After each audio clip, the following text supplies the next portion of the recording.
Tilapia have a streamlined body covered in overlapping scales that help reduce water resistance. Notice the lateral line running along the side of the body.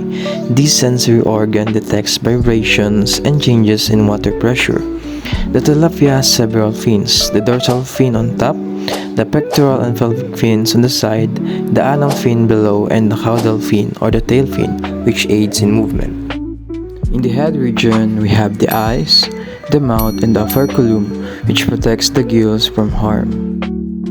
In dissecting tilapia, we'll be using tweezers, scissors, blade, scalpel, and a knife.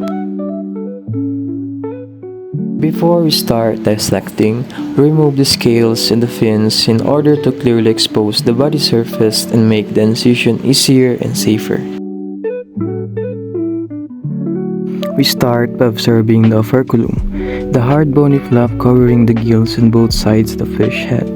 Using scissors, we carefully cut along the edge of the operculum to lift and remove it, exposing the gills underneath.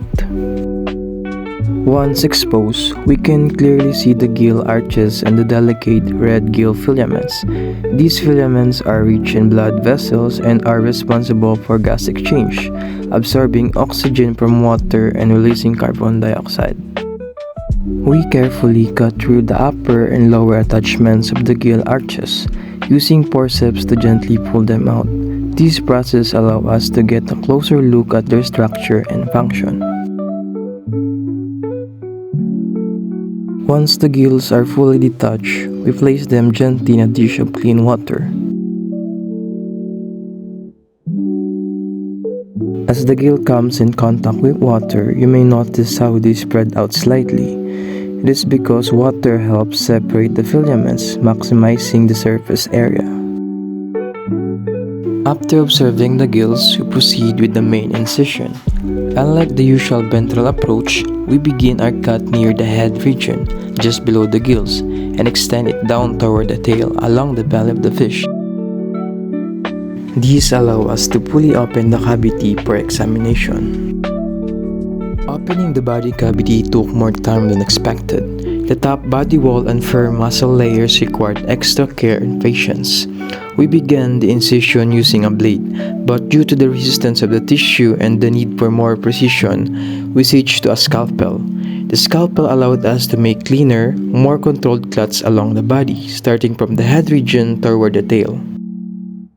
Since we were working close to delicate organs, we had to be extremely careful to avoid damaging structures like the liver, intestines, swim bladder, and the heart.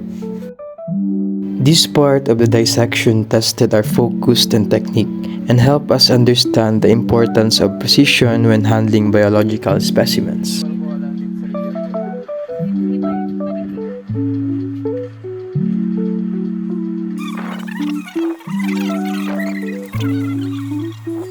At this point, we were almost done opening the body cavity. Only a few muscle layers remained, and we carefully continued to separate them to fully expose the internal organs. The internal organs are now more visible. We could now clearly see the heart located near the gill area, as well as the liver, stomach, and the intestines. We then used a knife to assist in cutting through the tough layers. The knife helped us apply more pressure while maintaining accuracy, especially in areas where the scalpel was less effective.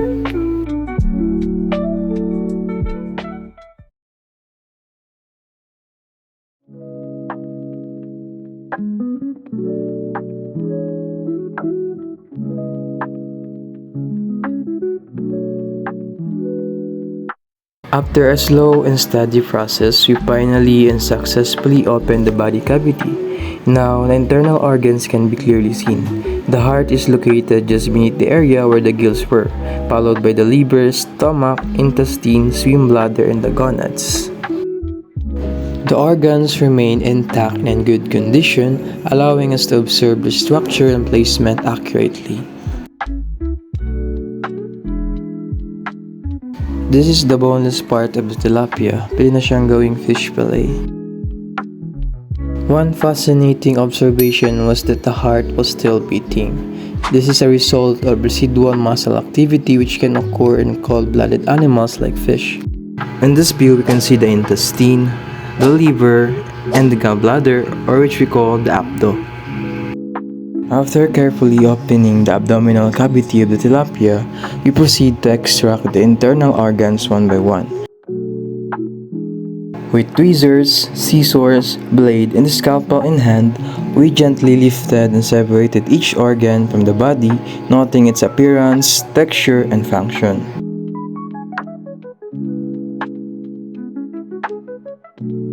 First, remove the liver, which was the most prominent organ visible inside the cavity. It was large, dark brown, and lobed, located just behind the gills. As we lifted it out, we could feel its soft, dense texture.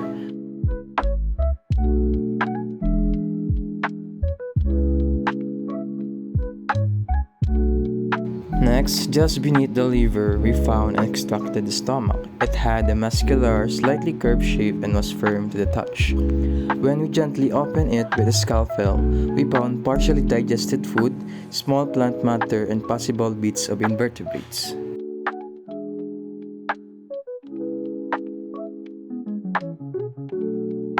Attached to the stomach was the beginning of the intestine, which we slowly pulled out next.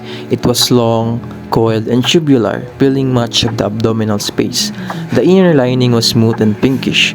We noted that in tilapia, which are largely herbivores, the intestines are longer to allow enough time for digestion and absorption of nutrients.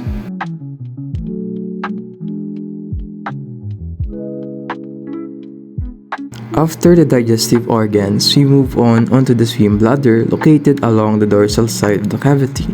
It was shiny, silvery white and air-filled, almost like a tin balloon. Carefully detaching it, we felt its elasticity. This organ is crucial for buoyancy control, allowing the fish to rise or sink in water without swimming constantly. Also, as we gently lift the swim bladder, we reveal the kidneys along the spine, which filter waste from the blood. One of the most important steps at this stage is the separation of the intestines and other digestive organs from the gallbladder, known locally as the abdo. The gallbladder is a small, greenish sac located under the liver, responsible for storing bile. Bile is a greenish yellow digestive fluid produced by the liver and stored in the gallbladder. It plays a crucial role in breaking down fats into smaller molecules for easier absorption in the digestive tract. Extreme caution must be taken during this step. The gallbladder contains a bitter fluid, and if it is accidentally punctured or scratched, this bile can spill out and contaminate the surrounding organs, making them unpleasant to observe and affecting the overall quality of the dissection. Now, using blade, we are now cutting the attachment that surrounds the liver.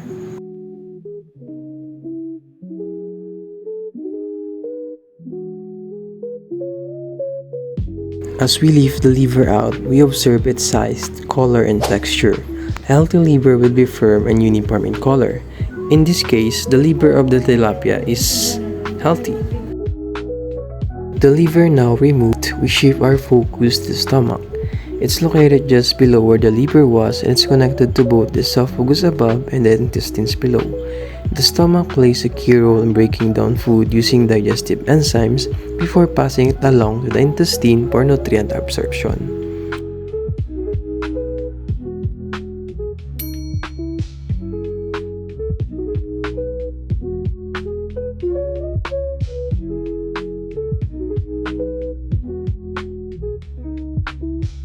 Now, this is a swim bladder. A swim bladder is a specialized internal organ found in most bony fish including tilapia.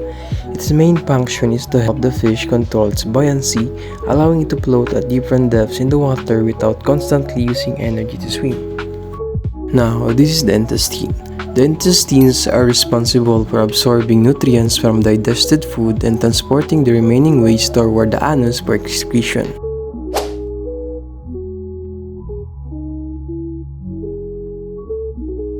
Most of the digestive organs now removed, we turn our attention to the heart, one of the most vital organs in the fish body.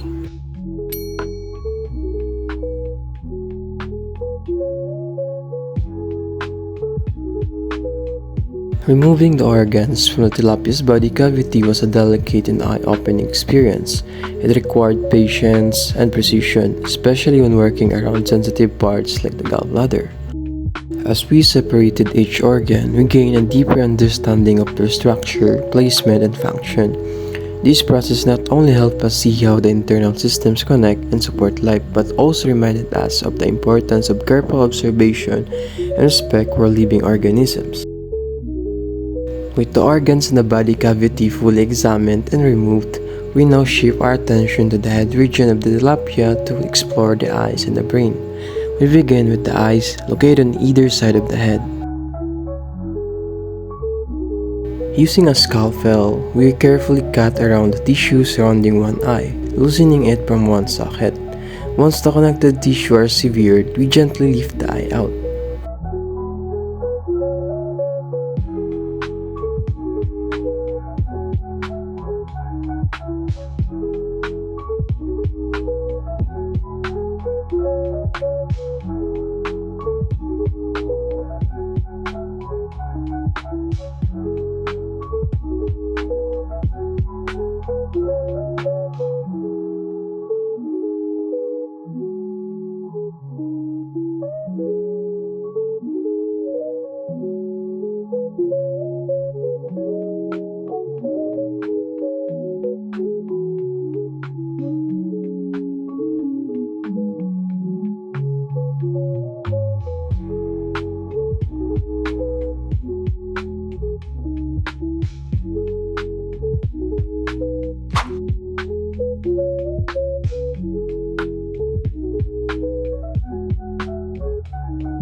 Next, we move on the brain located inside the skull, just behind and slightly above the eyes. To reach it, we use the scalpel to carefully remove the top portion of the skull. We do this slowly and gently to avoid damaging the brain tissue underneath. As we peel away the bone, we expose the brain, which is small and soft, typically divided into regions like the olfactory bulbs, which is for smell, optic lobes for vision, and the cerebellum for balance and coordination.